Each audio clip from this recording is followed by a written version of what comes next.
Hi everyone. I just wanted to go ahead and get this video out to you. I am at home. I have this lovely bowl of fake food that my kids were playing with, and my picture is probably more grainy, and you have some nice wood paneling, but hopefully, the message gets across anyway. So, um, gonna go ahead and dive in here. This week is chapter 9. Um, Chapter 9 has some pretty famous verses at the end, but to understand them, you have to set it up. And so, what you need to know right off the bat is that chapter 8 is the foundation for this chapter. So, if you don't understand 8, you're not going to really understand 9. You're not going to really like properly apply 9. So, if you go into this Bible study cold, um, you might miss it. So, you need to be ready to give a recap of chapter 8 before you go in. I gave you a sample recap, and so take that as you will. Another thing to say up front that I don't have written explicitly out, the cat is about to join me. Here she is, the cat. Um, is that chapter 8 does not talk about black and white biblical issues, like things that are morally black and white. Um, it's more gray area. Um, So it's not like, oh, because I'm not convicted about this sexual thing, it's not sin. No, that's not what's going on here. Regardless of whether or not you're convicted about those sorts of things, it's sin. This is talking about issues of gray area, and also how our conscience and how we relate to good things can determine whether or not they're sin. Again, I encourage you to reflect on Romans 14:23. So anyway, there's a recap, but that's what was going on in chapter 8, and that's going to lead right into chapter 9. And so what Paul does basically for the first 12 and a half or 11 and a half verses is he says, I have this right. I am your, hold on, I need to move the cat, please. Oh, over there. All right. Okay. She was clawing me, which I don't like. Um, so Paul is saying, I am your father in the faith, and like you became Christians because of me, and because of that, like objectively speaking, technically speaking, I have kind of every right over you. I should be able to ask anything from you, and he makes that argument from like five different metaphors from the Old Testament, from their culture. I have some notes I won't read back to you, but he's basically saying like I have every right to ask anything from you that um, I want. um, so this goes back to the previous chapter where he's saying like almost like I have the right to do this thing, but not everything is beneficial. That's actually a couple chapters ago. I have the right to do this, but not everything is beneficial. In the previous chapter, he's saying I'm choosing. I have this knowledge, or I have this freedom, or I have this choice. But he's saying, but I want you to choose the way of love. That's kind of what he does when he turns in the second half of verse 12. But I'm getting ahead of myself a little bit. Um, I missed one of the highlighted questions there in the first section. What I want you to notice, first of all, is how what do you often what do you often view as your basic rights in your relationship with others?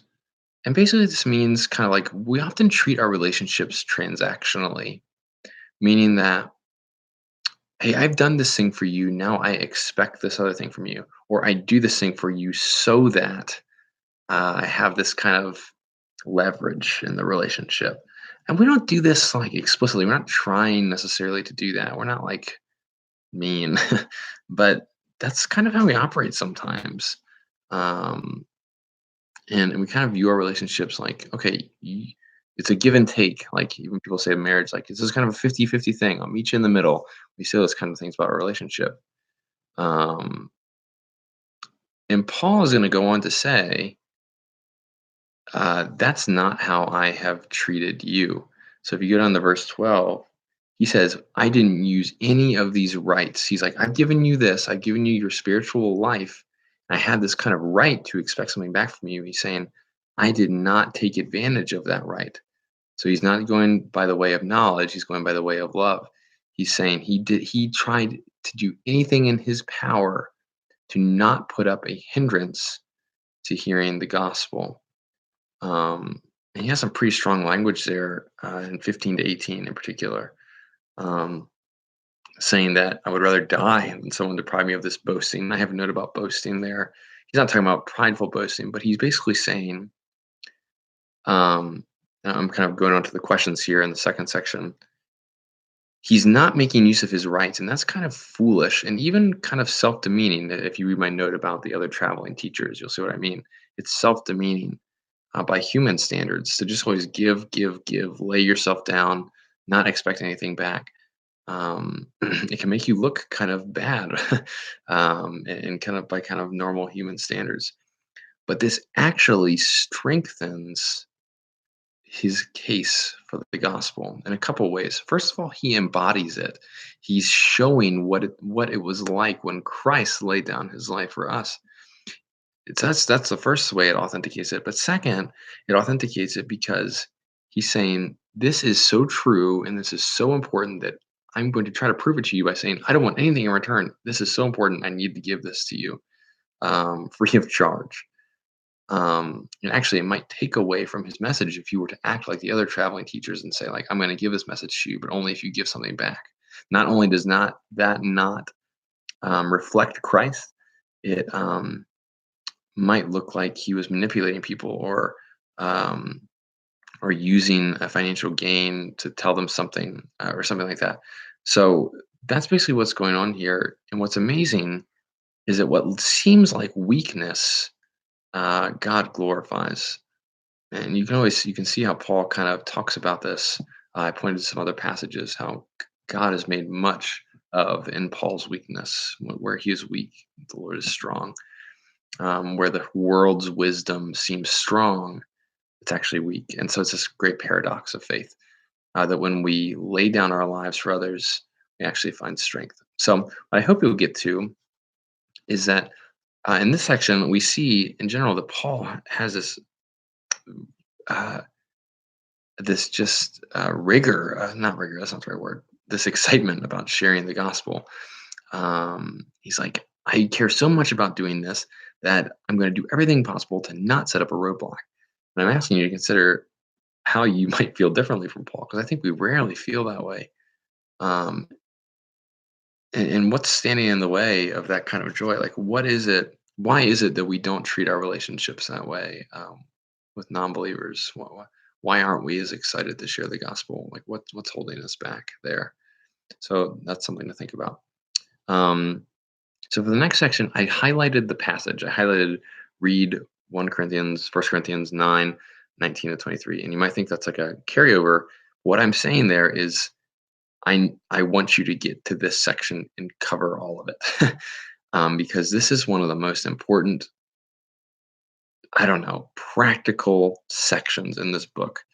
Um, Basically, these verses are the practical application of what we've been reading in chapter 8 and up to this point in chapter 9. So I highlighted the passage there because I just want to say I think everything that's here is critical. This is the kind of so what of what Paul's been saying, and he's basically saying, I am going to. What does he say? I know what he says. Um, I think down in 22, 23, or yeah, 22 is the kind of thesis of it. I've become all things to all people so that by all possible means I might save some. So, um, what I want you to think about first is what are some things that could get in the way of others accepting the gospel should you share it with them? And what I'm trying to get at here is I think that sometimes when we have these transactional relationships with people, um, when we with maybe with someone who's not a Christian and we want to share the gospel with them, we need to be very aware of the transactional nature of the relationship and overcome that. Mm. And so that's kind of the lens I hope you'll think through this question with. How can we offer the gospel free of charge? Right? We're not being paid by them, but like, how can we remove that transactional aspect from that? That so kind of colors many of our relationships, um, that could stand in the way of someone sharing the gospel. And the flip side of that is, maybe this is a better way to ask it, but how can we lay down our lives for other people so that they might see the gospel and how we share it? Not only in the words that we say, but how we share it. Um, I like that better now that I say it out loud. Maybe I'll change it. But that's kind of what I'm getting at there. And that actually kind of gets to the next question. So maybe I don't need to change it. What does it look like to become all things to all people? And the qualifier is without stepping into sinful behavior. So you can't be like, yeah, I'm just gonna go out and do what all these other people are doing. That's not the point. This isn't about going and sinning or doing morally questionable things. Point is, how can I enter into these people's lives? How can I lay down my life for them? Be interested in the things that they're interested in. How can I go beyond myself and my self-interest to show this person that I care for them so that they can see that, be moved by that, and hear the gospel. That's the idea. And then I hope you'll consider how make this real practical. How would this principle change some of your existing relationships? I'm hoping people will say names and talk about people and start to really think about what this could look like fleshed out. And that's what the challenge will be at the end. Another important thing to note, you may or may not get to this portion here. I recognize that. But I think it's really important to understand that Paul is not saying, Christians, go off and create your own culture and then yell at the culture and say, oh no, everything's going bad. You guys need to get your act together, culture. This chapter blows up that view. We can't think that way. Instead, we need to think about how we can both affirm and criticize the culture from within it. So we can't be all critical and we can't be all affirming, but we need to recognize that there are some things about culture that are good. There's some things about individuals that are good. That we can say, hey, this is a great thing about you. This is a reflection of God in you. And I'm going to see that. I'm going to reflect that. And I'm going to acknowledge that and praise that. Don't forget that the image of God still exists in every person, and we can recognize and see that reflection of being created by God in each person and in each culture, and we should be able to affirm that. And also, we critique it. So it's those things together. So we're not from like without like yelling at it and saying, "Stop it! You're going downhill." We're going in the culture and we're living in it, and we're both affirming and criticizing. Um, maybe this is like I love to think about this kind of thing, but I think these verses lend itself to that kind of thinking. So yeah, there you have it. Finally, the chapter ends with this run the race section, which kind of feels out of place because he suddenly starts to talk about like physical training and all this stuff. Um, but what's I think it's interesting to note, we can really quickly go to this. Okay, yeah, I'm not going to sin. I'm going to train myself. Yeah, that's true. But also, what I think you need to remember, what we need to remember when we read this is that these verses are in the context of this evangelistic setting. Um, so the idea is if we are going to share the faith in this way, it's going to come at some cost. It's not easy, like what Paul is asking us to do here. Become all things, all people. That sounds really nice just to read it, but to live that out is exhausting and self denying, and it's going to take some training and some I don't know, just it's not just going to come. It's going to take some work. Um, we're acknowledging what sounds difficult about this. And then I have you read Romans 12, and I'm a little nervous about that because that verse is about sin. Throw off the sin that so easily entangles. But I like these verses because they tell us what it looks like um, to run the race of faith, setting our eyes on Jesus and things like that, and telling us how we can do these things. So, anyway, the Indian challenge has to do with um, identifying someone who's a non-believer and just thinking very simply. This is kind of a first step. What does it look like to enter into that person's world? Be interested in the things they're interested in. connect with them about something they care about. How can we serve them? All these kinds of things. So um, I hope that's an easy first step into something that is actually, I think, pretty difficult. So anyway, hope that makes sense.